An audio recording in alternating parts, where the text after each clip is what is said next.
A pesar del paso del tiempo, hemos ido evidenciando cómo se ve la corrupción en nuestro país. Hoy día vamos a entrevistar a un abogado para que nos dé su opinión sobre el tema de la corrupción en el Poder Judicial. Esperemos que ese trabajo nos ayude un poco más a entender el problema y la gravedad y nos dé otros puntos de vista. Buenas tardes, abogado Walter del Águila. Gracias por aceptar nuestra entrevista.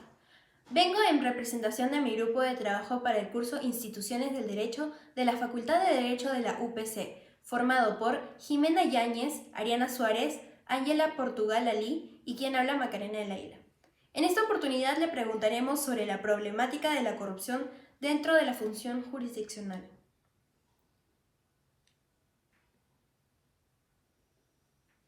Buenas noches, soy Walter del Águila, abogado, árbitro, conciliador extrajudicial, miembro de la Inter-American Bar Association con sede en Washington, D.C., Estados Unidos de América, y por ende, abogado internacional.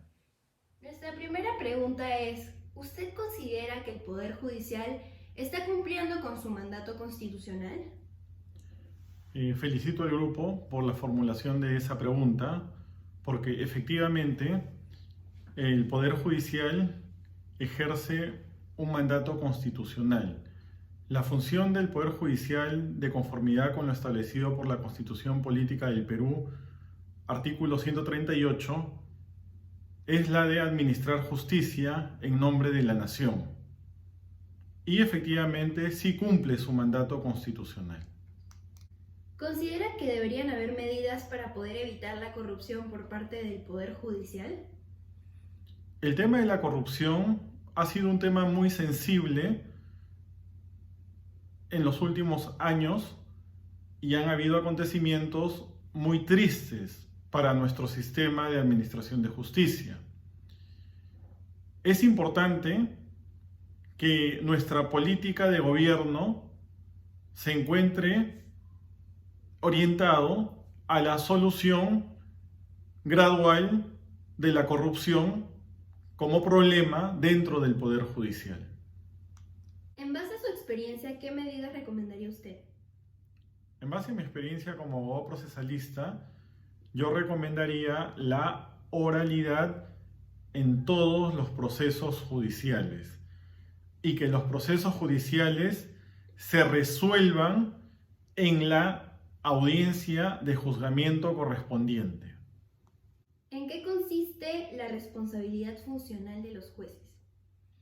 La responsabilidad funcional de los jueces importa o significa que los jueces, por el propio ejercicio de su función, tienen responsabilidad con relación a los actos que ejercen, es decir, la tramitación del proceso judicial, la tramitación del expediente, las actuaciones judiciales.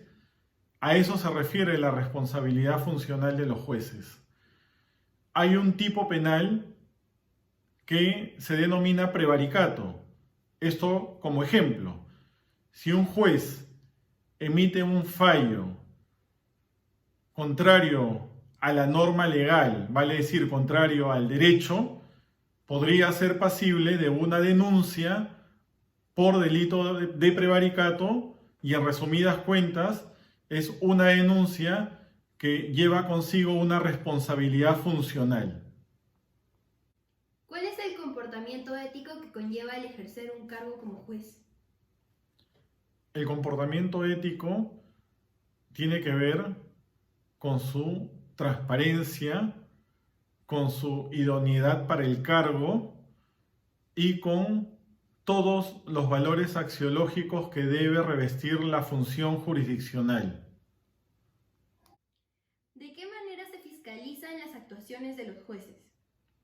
Las actuaciones de los jueces actualmente se fiscalizan por medio del órgano de control de la magistratura, el OCMA, que a nivel de jerarquía se encuentra dirigido por un juez supremo.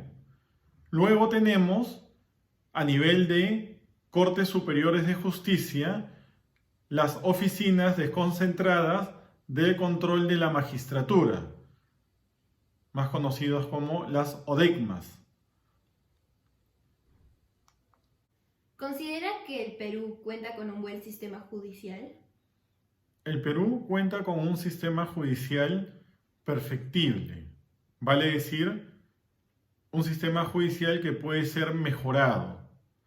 En este caso, considero también que si bien es cierto se ha dado un salto importante o un paso importante en cuanto al expediente físico y al expediente virtual, llego a la conclusión de que no es suficiente. Insisto en la idea de que todos los procesos judiciales deben ser oralizados.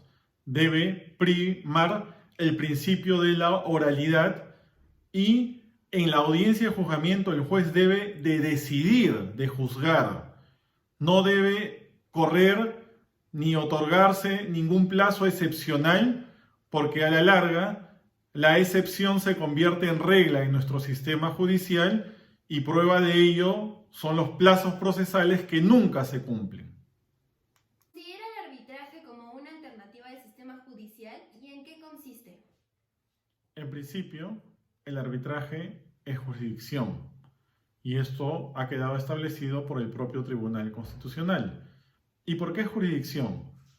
Porque su mandato constitucional también se encuentra consagrada en la Constitución Política del Perú y me estoy refiriendo al artículo 139.